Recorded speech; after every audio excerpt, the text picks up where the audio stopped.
Okay, here we go. We are going to do section 11-2, which is arithmetic, sequences, and eventually we'll do and series. This will only be arithmetic, so make sure we keep that straight, that it's just the common difference. First part that we need to focus on here is there's a formula. It's called the explicit formula.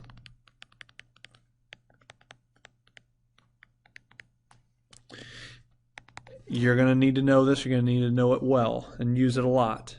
It is going to be a sub n is equal to a sub 1 plus, and it has n minus 1 times d. Now we got to make sure we know what each piece means. You should know a sub 1. That's the first term. You should know d. That is the common difference.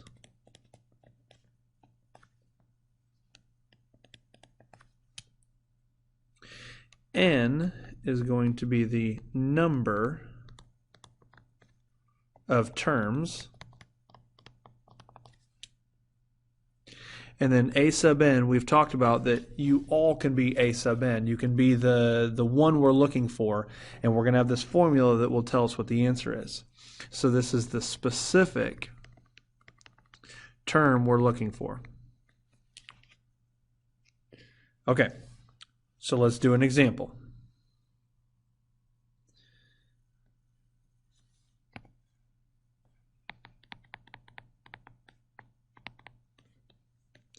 The example says, find the 12th term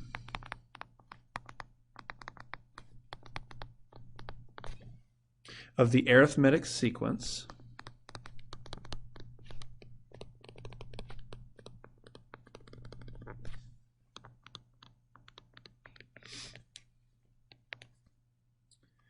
(9, 16, 23, 30, and so on. Okay, important things to know. I would probably write down a sub 1 off to the side because we need to know that. That's 9. We should probably find the common difference. And that's how we get from one term to the next, and it looks like we're just adding 7. Since this is arithmetic, you could just do 16 minus 9 to get 7. Since we're finding the 12th term, that means our n, our number of terms, is going to be 12, and so we are looking for a sub 12. That's your a sub n. And so this last guy is the one we're trying to find. Okay, so plug it all into the formula. It starts with a sub n, and so that'll be a sub 12 equals a sub 1, 9, plus, and then in parentheses is n, 12 minus 1, times d, which is 7. Okay, I'll scroll up here a little bit. You got to do your parentheses first, so that's a sub 12 equals 9 plus 11 times 7. That'd be a sub 12 is 9 plus 77, so a sub 12 is 86. Done. 12th term is 86. If you don't believe that, go back and you already have 9, 16, 23, and 30. That's your first 4. Keep adding 7 until you get to the 12th term, and I guarantee it will be 86. Okay, let me try that one more time, or at least one more. Here's your next example. They just say find the indicated term. Find the indicated term. And so example A is going to give me a sub 1 equals negative 4, d equals 6, n equals 9. just like the last one. So I'm going to kind of go through this quickly. The one piece that you might struggle to find here is what term do they even want? Remember, they want a sub n, and since n is 9, what I'm really trying to find is a sub 9.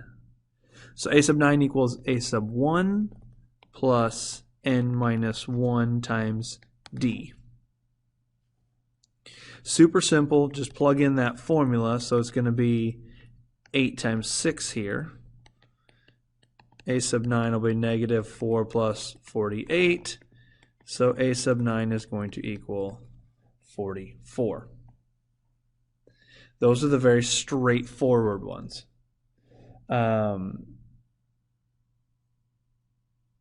Let's pause there. Okay, last one of these. B. It's just written a little bit different, so I want to show you this. It says a sub 24, a sub 1 equals 15, and d equals negative 8. Again, they've hidden something from us. This time, as I see the information, I guess it's a sub 20 is what we're finding, equals a sub 1. That's 15 plus, here's what's missing. The n is missing.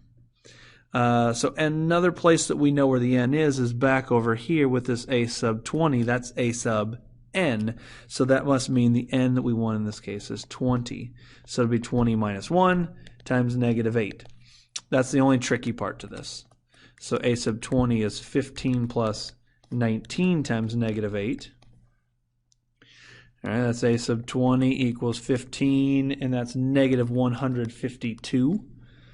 And so then when you put that together, you're going to end up with negative 137. So the 20th term of whatever sequence this is, it starts with 15, and we just keep subtracting 8 over and over and over again. If you want the 20th term, that ends up being negative 137.